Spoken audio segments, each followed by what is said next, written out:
to a new season of racing, and today we're at Whilton Mill for round number 1 of the Junior Super Lightweight South 2025 season. Looking forward to it. A lot of new competition coming from the juniors. Actually no, I meant the cadets, such as Miles Harrison, he's just over there, Matteo, and a bunch of other drivers, and also there's some that I'll be racing once again, like Logan McAllister, Jack Bromham. But yeah, really looking forward to it.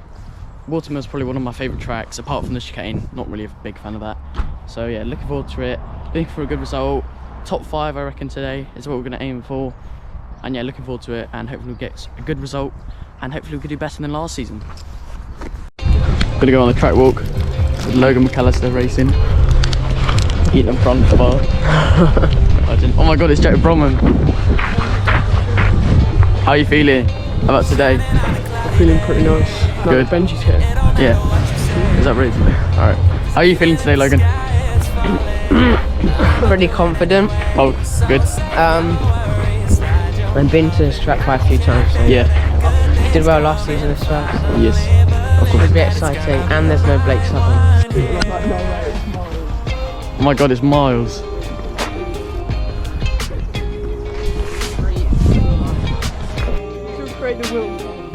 Oh, the cone. I think it's that one over there. Okay. I don't even know what this is about, right?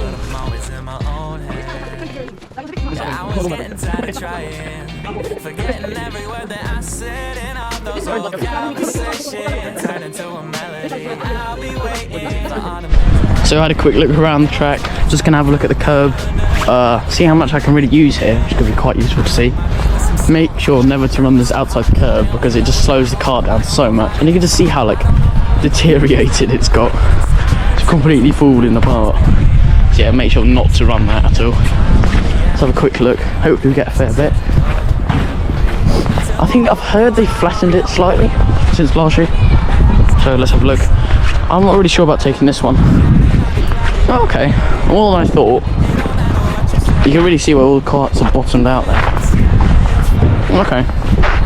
It's a lot flatter than last year. Definitely. So definitely take a lot more than that than last year. So I guess it doesn't do as much damage, so that's why they're letting us have more of it. So yeah, looking forward to it. Hopefully the weather stays like this. It's lovely. Huh? Yeah. So yeah, hopefully the weather stays like this, and yeah, I think that chicane's probably one of my strongest parts of the circuit, even though I don't really like it very much. Getting a lot of time into there, because if you get a bad exit, it costs you all the way up towards Christmas. So yeah, looking forward to it. So here we are, going out for our first practice of the Club 100 Junior Super Lightweight season. Heading out the pits here at Whilton Mill. Very cold day, I remember this. Track had barely any grip on it compared to previous years. I mean, that could have been to do with it being spring and the track was just pretty cold and temp, and there wasn't really any rubber down. See someone spun there already, just showcasing how little grip there is really on this surface at the moment. And yeah, I mean, oh my god, yeah, wow. That person in front of us just braked super early, so we just accidentally gave them a huge whack in the back. Sorry about that. We continue anyway into probably my strongest corner. I remember this middle section of Whilton Mill I really seem to have nailed down this day, as I felt like I was able to carry a lot more speed than other drivers into the corners and get the same run on the exit. So, and here we go into the chicane, which we were allowed to use a fair chunk of the left hand side curb. You don't really want to run the right hand side curb, because it doesn't really gain you any time, sort of unsettles the kart. But yeah, decent first outlap at Whilton Mill. See, already going through the first sector, really locking up the brakes there. I found something which I've started doing this year. I always try and push as hard as I can in the practice and just overdrive the car. As you can see, like, I'm making mistakes, I will admit that, but obviously it's only my first flying lap, and I haven't driven this circuit since last year in late July, I believe. So it's been a long time. As we see, someone's completely messed up their exit there, and we're behind Tom Justice here. See there, every single braking zone, I'm just sliding the car in. Partly to help heat up the tyres, because again, as I said, it was very cold. And the surface just, I don't know if it was just like, there was no rubber laid down, or just like, I don't know, I feel like it rained a few days before, so the track had no grip on it at all. See, into the toe of the driver in front of us. Are we going to go out the inside? Yes, we are. He actually lets us through there, so thank you very much. We take that. But as I was saying, I always try to overdrive the car on purpose in practice and just get a feel for like where the grip is, where it's not, what lines to take, how late or early I need to brake. And it seems to really help like with my confidence as well. I feel like that's probably one of the most important factors in racing, just having confidence in yourself and your driving. To be able to drive that well and know you can drive that well, as I've seen it a lot where drivers can be very good if they have the right mindset, but sometimes they just like don't properly, how do I say, like they don't believe in themselves enough to know to access their full potential.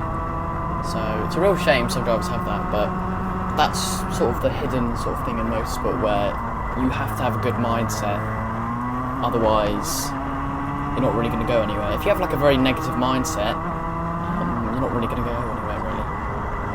And that's why I do this sort of technique in practice. I mean, it's not really a technique, it's more just having fun, getting used to the track and karts, the tyres. Tyres play a big part because they vary in grip throughout the rounds, so it's not like in owners you always get like a new set every round or whatever, or even multiple different sets during a round. Oh, that's a lovely brake technique there. Really sort of using the brake to help slide the car into the corner, and we can see we've already caught up to this pack in front of us.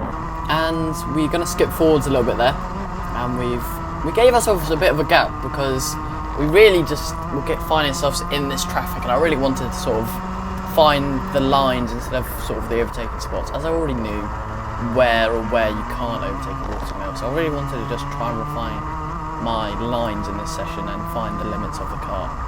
But once again, we seem to have really good pace as we're just instantly catching up to these people who are seconds in front of us, and we're going to immediately go up the inside, and I feel like we're going to catch up to that person in front of us pretty quickly, as we definitely have a good car underneath us. And yeah, as you can see there, you really want to try and get on the inside curbs at Whilton Mill. Because of the nature of them, some of them are quite flat, so the flat ones have a lot of rubber on them, so compared to the actual tarmac, they have a lot of grip on them. So like through turn 1, there is so much grip on that left hand side curb. Also, there was a new rule this year that you're not allowed to go 4 wheels off on the exit, which I never really did anyway, but it just adds a bit of safety, I believe, on the circuit. So I'm going to get past this driver in front of us. A slight bit of a tap, but they were lifting off through a flat out corner, if I'm honest, so yeah. You should really see when people need to let other people pass. But it's just practice, nothing to worry about. If it was quali, I might have been a little bit more annoyed if I was good at that.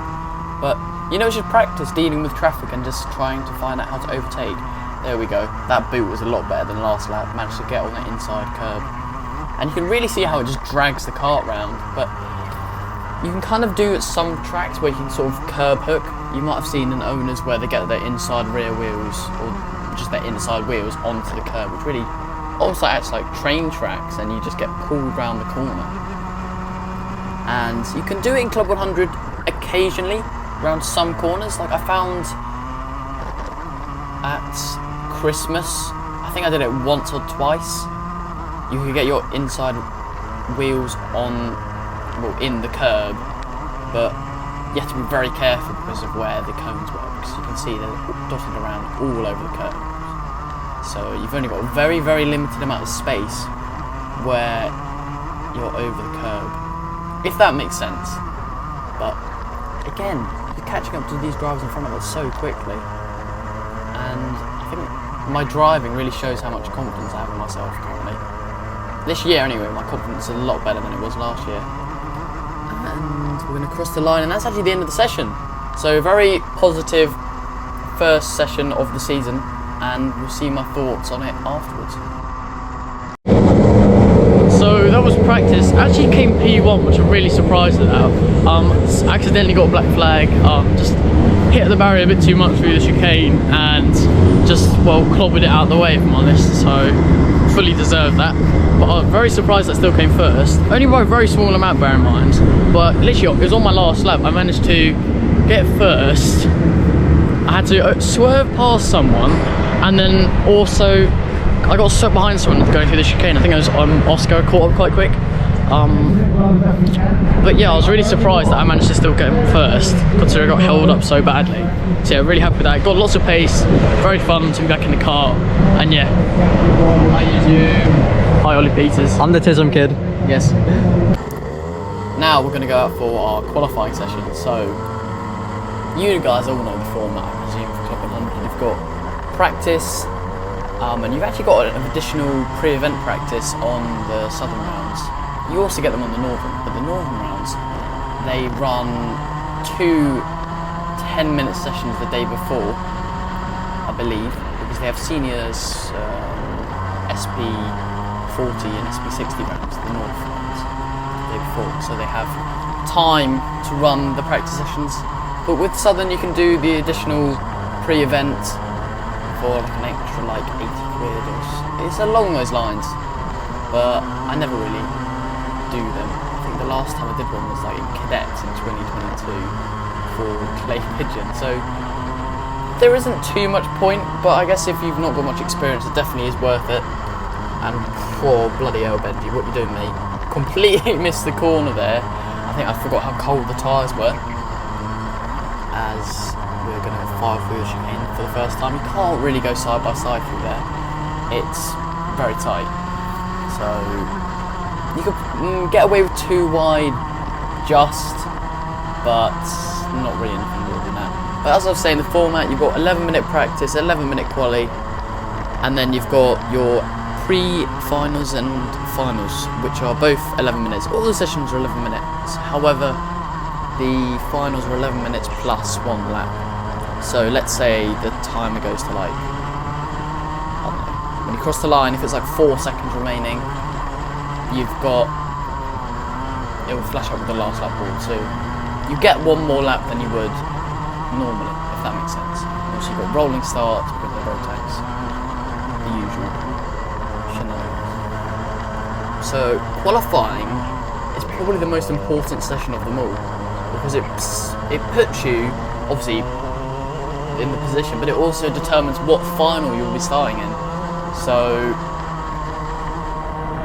it is the most important in my opinion. The races are also obviously important because you make up positions and spacing positions, not lap time. But to be able to make those places and be able to race for more points, you have to get a good qualifying. So I feel like a lot of people put tons of pressure on themselves, which I've seen in the past and currently actually, for some drivers, where they put lots of pressure on themselves to try and perform their best in qualifying, and that makes them drive worse because they can put so much pressure on themselves. And just the additional pressure makes them drive worse, make more mistakes, and get more cross from themselves. And in karting, you can get yourself into this cycle of sort of endless like looking back on your mistakes in your own head and like replaying them, being like, oh, why did I miss Apex? But you always want to focus on the future, really. You want to focus on the now in karting. So currently, if I was still driving, which I'm obviously not, I'm sat in my bedroom recording this video, but currently I'll be thinking, right, okay, I might get a tow off these people in front of me. I remember Tom Justice was very fast in session, so maybe I can get a draft off him. I've got Oscar in front of us from BRKC Regionals and Nationals. We had a good battle with him. That was very fun that weekend because we had Club 100 and BRKC on the same weekend. So it's going to be interesting actually with BRKC this year with my little brother competing with me in the same class. And obviously it's going to be very difficult for me because I'm racing people that are probably about half my weight. So I'm currently running about 60 kilos So actually in Club 100 that's a bit of a disadvantage because I'm 60 kilos, like that's without my seat insert or like GoPro transponder, etc. So 60 kilos is like the minimum weight obviously for super lightweight. So most rounds I'm running about 62 and a half, which small disadvantage. So it's just coming off corners, like sometimes if I have a slightly below average cart, it's just a bit more prevalent that my cart's a bit more off because of the extra weight. 2.5 kilos doesn't sound like much, but it makes a big difference when the carts are all as equal they can be as they can be. Same chassis, engines, etc. So you get a lovely switchback on that guy. I'm going to follow Tom Justice through. And my plan might be working as I'm sat right behind him now and hopefully getting a toe off him. And we're going to see if we actually get one. We're very close actually. He slightly runs wide, he may mess up the exit. Look at that, look at the toe down there. The wind was very strong. Like there's a big headwind, so when you've got headwind, the slipstream's always going to be stronger because if you think about it, cart front is pushing all that air out of the way. And I'm thinking in my head right now, I'm thinking, do I sit behind him or do I try and overtake him? And I decide here that I want to try and overtake him because I can clearly see that through the corners I'm quicker than him at the moment. Slightly quicker, well definitely through some corners, like there he actually did. Very nice corner through Auges. Yes, that's the corner, Auges. So I reckon I'm going to try and find my way past him quite soon because obviously they're only 11-minute sessions, they're not long, you've not got a lot of time, so track position is key in these sessions. And you can just see there, like the sort of second half of every straight just gain right up to the back of him, and he's actually going to let us pass there, I think. And we're going to go up the inside. Yeah, he fully let us pass there because you see I could go straight back over to the right hand side. So now I reckon we're going to get bumped along a bit by Tom Justice. And we set some very fast lap times in this session. However, as you will see, which I'll show my fastest lap of the session, I actually didn't get bumped along by him at all. And you'll see how my fastest lap actually ended up being. So I'm going to talk you through a lap here at Whilton Mill. So flat out through the left over the curb, slight lift to the right as it was very slippery, using a bit of the rumble strip on the left, not four wheels because obviously the new rule. Head down, going along the straight towards Christmas, brake late as it's uphill, hitting the curb there, hitting the curb through the left. But there was a cone actually on the curb, so couldn't use too much of it there, bit of time lost. Braking earlier than you think, a lot earlier than you think for Ashby Head as it's downhill. Trying to get on the inside curb and using all of the exit runoff as you're allowed to do so. Now into Auges, slight tap of the brake to kick the rear out, hit that curb on the exit and sort of ride over it, down along the straight into the boot, probably the trickiest trickiest part of the circuit. Trying to keep it nice and tight through here, into the chicane, onto the grippy tarmac, over the curb. Now we're going to have to overtake something. So we actually hit the rumble strip, which might have lost us a bit more time, but that was our fastest lap from the session. Very solid lap for me, and I was very happy with how I drove in the session. So we'll see how I thought of it in the vlog which made it. So that was qualifying P1. Managed to set a pretty decent lap at the end. I actually thought my fastest lap would be the laps in sort of the middle half where I was getting bump drafted by Tom Justice. We actually worked together quite well. But actually on my last lap I didn't get any toe, or I didn't get bump drafted until my last lap. So very surprised that I still got P1. I think if I got bump drafted as well I could have set a really rapid lap time. Provisional pole for now, but Group C is going to go out in a minute, and it's quite sunny, so I reckon the track will grip up quite a lot. So yeah, interesting to see what happened, but hopefully, fingers crossed, we can stay provisional pole. So I managed to get pole position. That's the Cadet C final going out now. Yeah, pole position, only by a very small margin, bear in mind, but considering I didn't get the best lap in, still got pole, I'm very happy. So lots of pace today, looking good. Yeah, looking forward to it, and hopefully we can stay P1. Miles. Huh? You called my name. How was Quali? It was good. So apparently I came like ninth because I qualified P2 in my group, yeah. But because people are like, they were aware because of the fuel and like warmer pressure and more on my tyres, so they got advantage, so I came 9th. But like, to be fair, I was good. Like, to be fair. Like, sass. To be fair. Imagine I do a crazy recovery drive and come back. Who's this guy? Why is he here? For some reason this guy's here for no reason. I'm absolutely gonna put everyone. Look at him, he's probably listening to Sigma Funk in those earphones, isn't he? No, actually, there's nothing He's on in gonna my listen to earphones. something called like I just do it so people don't talk to me. Oh, look at you, so Sigma. So sadly for the pre-final, we didn't have the GoPro on as I lent it to my little brother. And there was no Alpha Life footage either, so sadly I didn't get any footage of this race, which still went very well. I managed to get P1, started P1, got a good start, just drove off really.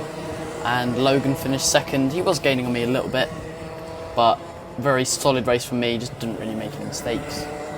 And you're currently watching like some practice footage my dad got me driving around. So yeah, sorry about that guys. However, all of the races from now on I will record, I'll make sure to. So you're gonna hear my thoughts of the pre-final.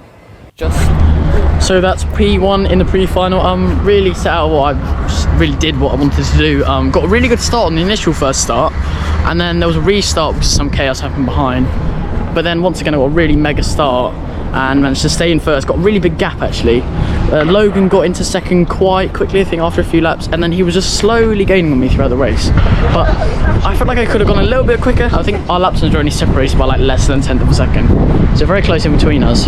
But I just didn't want to over push and get a penalty, so I think I made the right choice in not over pushing and then getting a penalty. I just went slightly under the limit, but not enough so Logan could catch up, so I really need to keep out of slipstream. But yeah, went pretty well, really happy with that, and now starting pole for the final. I thought this guy came second.